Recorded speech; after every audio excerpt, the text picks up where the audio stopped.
Congressman, I'll leave the flattery until when you're off, camera, right? Because I don't want you to blush. But this documentary that we did had been seen by multi-millions right now. They did put Trump in a kill box, but then they kept you off the task force to investigate all of this, which is quite shocking. It's almost as though people don't want to get to the bottom of this. What are you seeing in Congress? Well, Benny, I think that what you're talking about with the results of this happens because of the American people, because of the American will, because of the viewers that are continuing to tune in to ask questions. Exactly right. Yes. Leadership can continue to go ahead and put together their chosen task force, which is nothing more than a DEI sandwich of, well, we need this many people from that part of the conference, this many people of that part of the conference. We're against DEI, but we have to have equal representation of the conference, not meritocracy. What a hypocrisy. But the reality is that what we put together with the help of you and my buddy Eli Crane and our whistleblower and others is that we put together America's task force. And we're the only ones who've actually gotten something done. I got a text yesterday, and I'm not going to name names, but I got a text yesterday from one of the task force members who said, hey, great job on the documentary. Keep going. We haven't, as a task force, even set up a conference call yet. How You're joking. Serious. I am dead serious. That was the text I got yesterday, which is that this is from Mike Johnson's task force. Sorry to interrupt you. That's exactly right. Mike Johnson's task force, one of the members, said we haven't even had a conference call yet about the task force. And bear in mind that this task force was supposedly put together for the sole purpose to investigate what took place. And meanwhile, they haven't even talked about how they're planning to do it. And oh, by the way, 4 of the 7 members, Republican members, reached out to me asking if I could help them on getting contacts and how I would run the investigation to add insult to injury. So look, we have far more understanding of what took place, Benny, from your documentary and from our actual bird's eye view of where we were on the counter sniper team's positioning, where Thomas Crooks was, and what we've seen in subsequent days of information that's come forward. So let's go through it really quick, if I may. Please. First thing is this.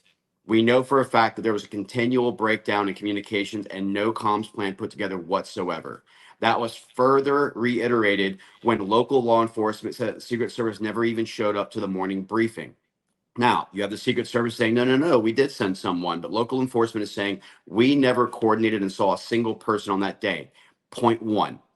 Point 2 is that if you don't have a full presidential package, you are out there, Benny. It's not just the rooftop that was utilized by the shooter, but a multitude of other available spaces on the 9 o'clock of the stage opposite end, as well as we saw, from the Kubota dealership, which is only 400 and something yards away, dead center of the stage across the street, which had an elevated roof platform that could have also been utilized. So while we talk about the 150, 160-yard shot, we have to understand there was multiple other areas where multiple shooters could have taken place to have created an even more fatal scenario.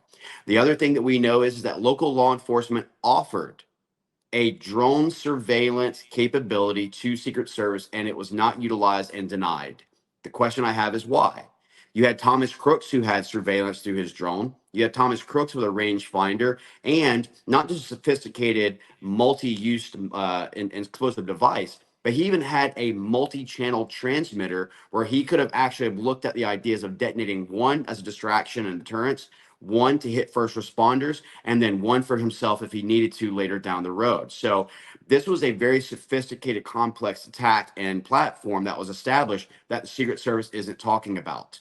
And so when we look at what available assets were provided and denied, when we look at a failure in getting a proper advance on this venue to what it would take to mitigate the threats, when we look at what the advanced team's checklist should have included, this is where, and a term that you utilize, that I utilize as well, is that this is where we're going to come to a conclusion at some stage where purposeful intent and gross negligence are going to be indistinguishable from one another. And now we're trying to read the intent of the individual responsible.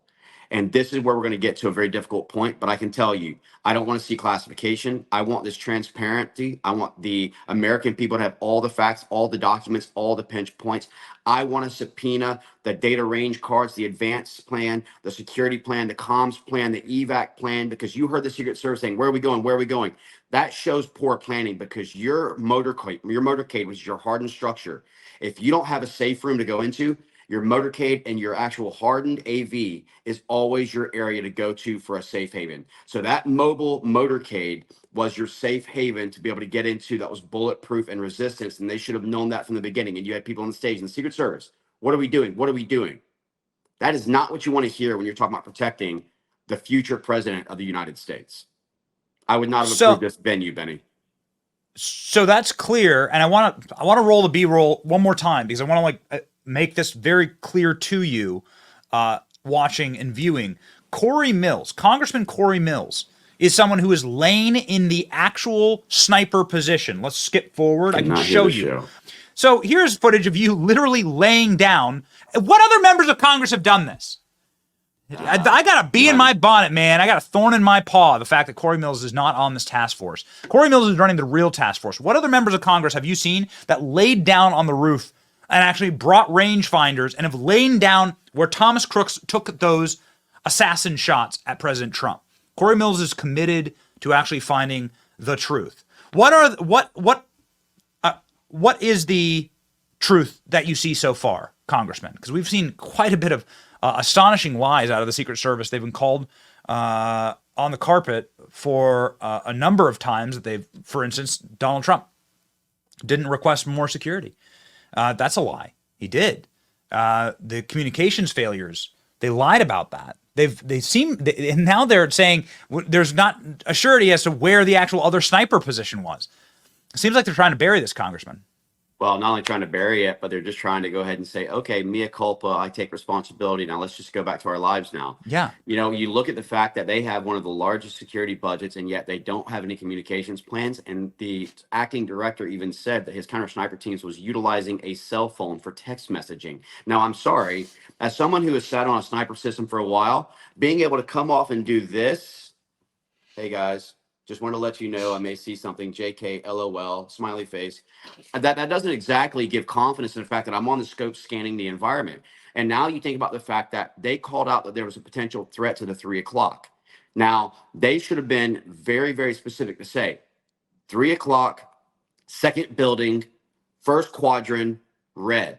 This is how we break down our individual targets. We break it down by building. Then we break the building into quadrants, and then if there's multiple windows, we can either number or letter those individual windows so that you know exactly where you need to be facing out.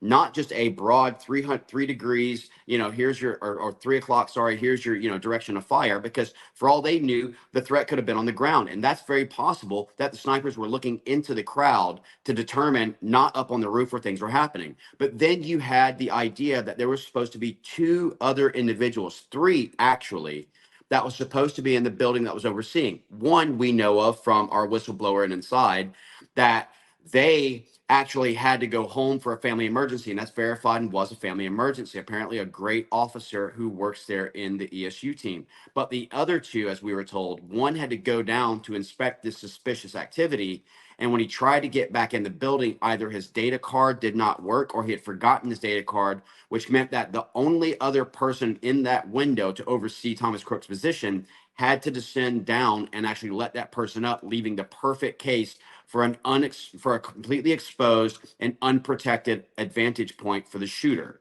So this is where you start looking. Well, can we prove whether or not there was someone in that window, or whether or not that was purposely left empty and vacant? How much time did the shooter have on the roof? Well, we know from one of our whistleblowers, they saw the person for up to 15 to 20 minutes. They even made the comment, I didn't know that Antifa was allowed here, when they talked about his appearance and what he looked like.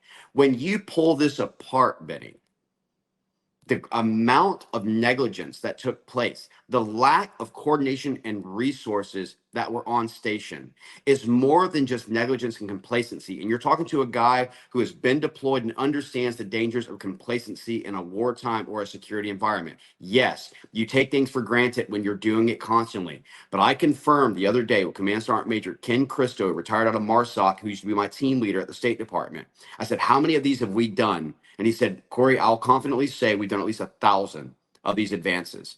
I can tell you, Benny, I would not have approved this venue. And you and I flew into the airfield. How many times has the president done a rally at an airfield? Because it has less exposure. It already has a security perimeter. And it's what, 15 minutes down the road, Benny, that we could have held it at the private airfield and gotten everyone there. More than enough room, coordinated with the local airport there. There was other venues that we should have been taking into account. And we should have been coming to the president and say, sir, this venue without our current assets and resources is not safe for us to be able to ensure 100% security. Because if you don't have 100% security, Benny, you haven't done every what if, you haven't done local coordinations, then you shouldn't be approving a venue that could take the life of the president.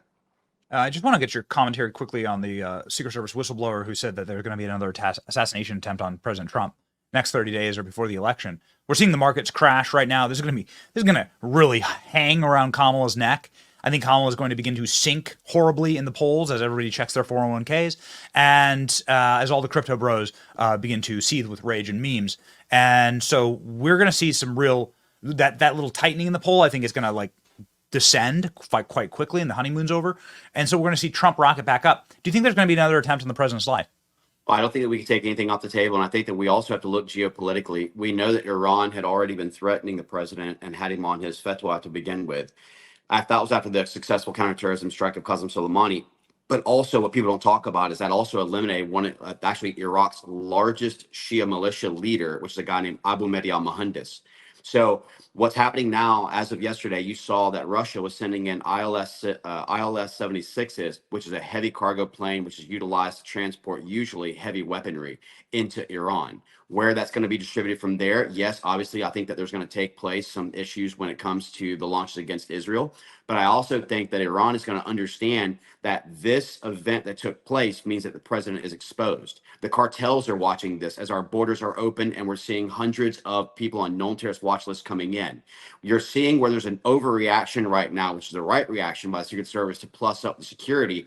But the issue is that you're going to have these roller coasters where an incident occurs at its lowest point. Security ramps up while the actual terrorist organization is in planning phase. And then nothing happens for a long period of time. And as the terrorists ramp up to actually do the attack, that's when the complacency sets in. They're starting to go on the downward pitch and an incident occurs. And then you go back through the same system. So this is something that we've seen time and time again. So when desperation comes out from the Democrats as they start looking at declining polls numbers, as we look at the increasing threat from geopolitical alignments like Russia, Iran, North Korea, and China, when we start looking at the open border situations, I think that it's very plausible that we should be anticipating another chance or another attack on the president.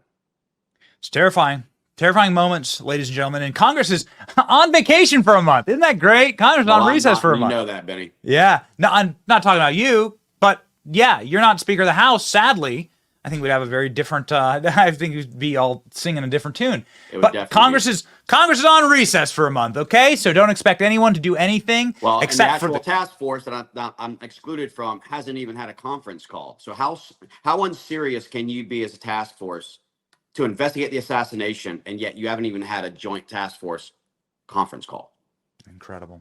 Ladies and gentlemen, one of the few members of Congress who actually works for a living and actually does the people's work, the great Cory Mills. We're honored to call him a friend. Please follow him. Thank you for everything that you've done, Benny. This couldn't have happened without you and your platform and the American people who are continuing to want answers. We owe you a tremendous amount of and a debt of gratitude for what you've done, Benny, and I appreciate that. Well, follow him here, ladies and gentlemen. Cory Mills of Florida. He's got a giant bus with his face on it, maybe even a helicopter. We're not sure. We're gonna park that up in Butler, Pennsylvania for round 2, Congressman. Yep, that's right. There's more. We thank you. Godspeed, sir. Thank you.